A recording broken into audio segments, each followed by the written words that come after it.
Sementara itu, Menteri Keuangan Purbaya Yudhisadewa memastikan rencana impor 105.000 mobil pickup dari India untuk operasional Koperasi Desa Merah Putih tidak akan membebani fiskal. Purbaya bilang pembiayaan itu dilakukan dengan meminjam uang dari Bank Himbara. Skemanya, Kementerian Keuangan akan mencicil pinjaman sebesar 40 triliun per tahun selama 6 tahun ke depan. Purbaya menegaskan tidak ada tambahan resiko fiskal karena pembayaran cicilan menggunakan sebagian uang dari dana desa yang dialihkan. Merah Putih adalah mereka meminjam uang dari Himbara, dari Bank Himbara.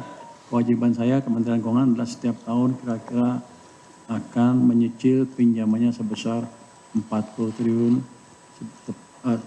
selama 6 tahun. 6 tahun ke depan. Jadi untuk saya sih risikonya clear, nggak ada tambahan risiko fiskal karena setiap tahun pun itu sebagian uangnya dipindahkan dari uang dana desa. Jadi setiap tahun pun memang kita belanja segitu, cuman sekarang cara belanjanya berubah. Jadi seperti itu pembiayaannya.